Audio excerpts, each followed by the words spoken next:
And what is this? They're lining up here to punt on first down. So they're forced to punt on fourth as this one's away.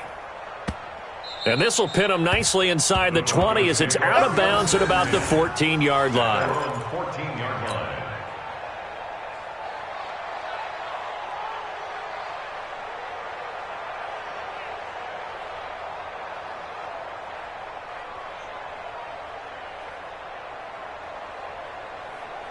The Broncos onto the field, ready to start their next drive. And 3 interceptions in this game. And I would have to think, I wasn't a quarterback, but number 4's kind of, you're like, oh, man, I can't throw 4. No, what's interesting is, what do the coaches decide to do now? Having thrown 3, do you alter your offensive strategy? Do you take the ball out of his hands and maybe turn to the running game? Or do you have that supreme confidence that he's going to turn things around? We'll see what they do. They look to throw. It's Locke. He's got his big tight end, Fant. And they're going to have this across midfield and inside the 45. That goes for a gain of 31.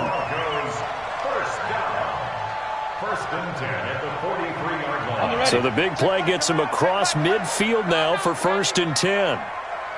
Hey, exit. Now. Throwing on first down is Locke. He'll find Lindsey here.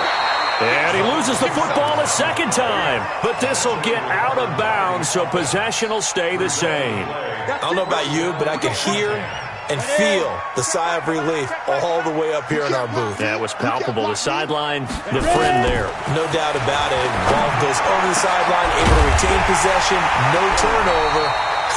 I know his coaches are screaming, just hang on to the ball, man. Another nice gain. That's now 30 yards between those last 2 plays.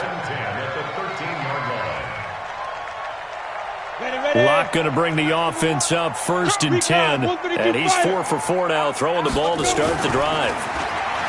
Here's Locke to throw. And that'll be knocked away. It's incomplete.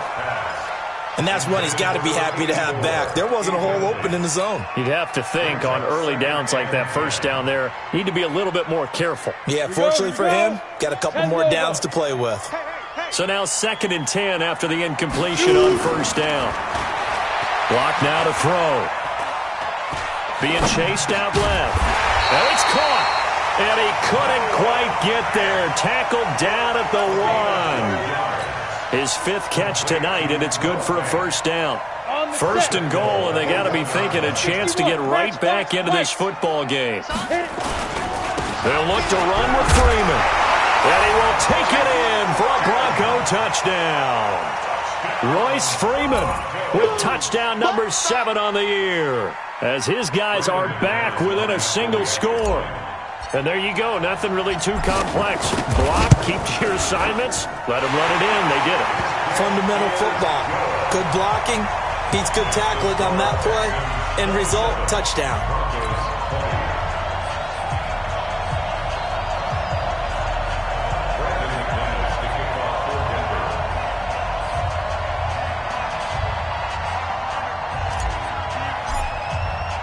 After the touchdown, here's McManus now to kick it away.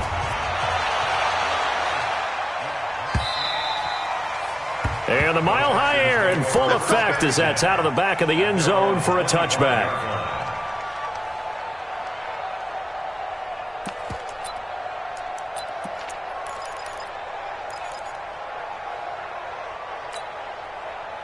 The Texans offense ready to go here for their next drive. After the touchdown we just saw, we have a brand new ball game. And now look at the situation. You got plenty of time on the clock. Defensively, they have 3 timeouts. So do you run the football here or do you throw it? I think you have that full conversation with your offensive unit, and you tell them, here's the situation.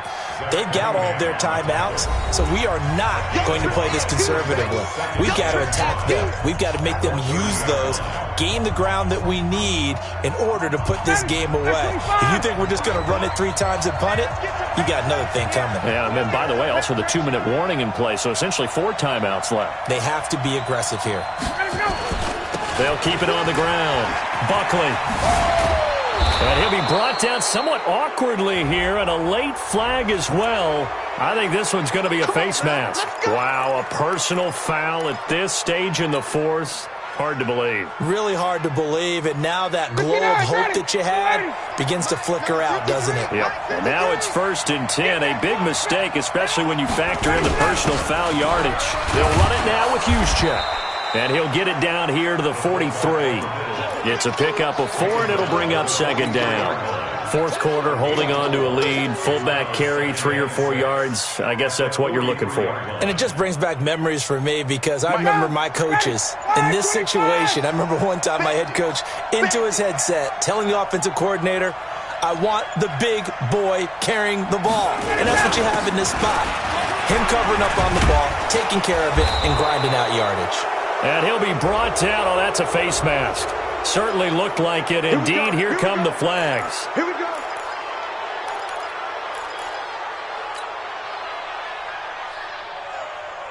So the face mask, quite a blessing there as they'll start out of harm's way with a 1st and 10. Come on, boys. Get up. 7 consonants, 1 vowel. Here's Juszczyk. And he's only going to get a yard from the 20 to the 19. Boy, tight game like this, fourth quarter, personal foul penalties, a no-no. Yeah, we know the emotions are running high. The tensions are the same.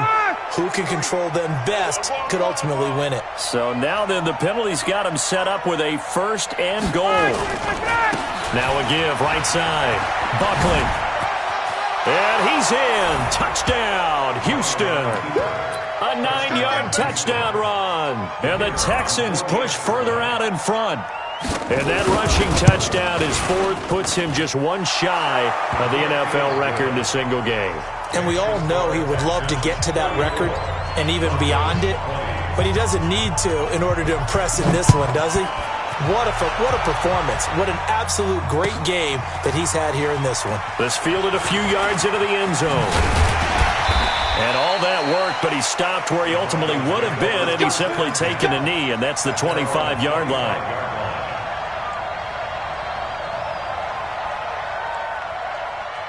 Denver offense at the line, ready to go. And that last drive, a long drive, but not just that. They had a great air attack going. Do they stick with that? I would think that they would, because if they were confident enough to do it on the last drive, starting backed up in their own territory, why would you change anything? They've got to be confident about what they're presenting and continue to do so. Yeah, because the secondary, they really look clueless. And that was amazing because that drive went and went, no adjustments, and no big plays by the defense to knock the ball away. Back-to-back good plays have them on the move on 1st down. Block now on 1st down. Left side here, that's the tight end Fant. And he's got this down to the 35. That one going for a gain of 11 and a Bronco 1st down. On play action, Locke. Now a desperation throw deep downfield. That'll be incomplete with 9 seconds now showing on the clock. He was covered by DJ Swearinger. Here's 2nd and 10 now from the 35. Let's make these babies cry all the way back home, yo. Get it. Locke again here on 2nd and 10. And this is intercepted, and that should do it. Picked off by Kyle Fuller.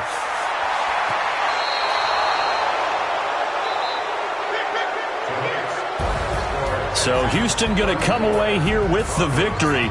And they were buoyed, Charles, by a big second half that put this one on ice. So you get the sense that whatever was said at halftime obviously hit home. I think it's a little bit more than that, though. Obviously, there are words that are said, and, hey, come on, guys, we have to play better. But sometimes it's just sharpening your execution, sharpening your focus, and maybe doing the things you practiced all week without major adjustments, just doing them better, and that got it done in this one.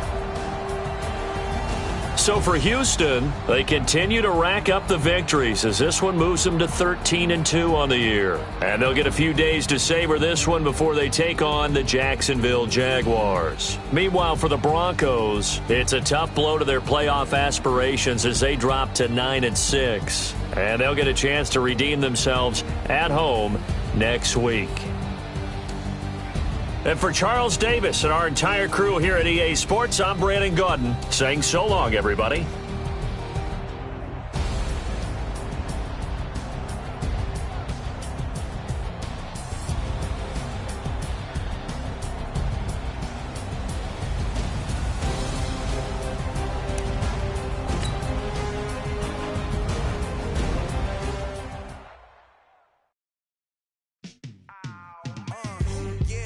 field like, yeah, all day like, yeah, all night like, yeah, whole squad like, what?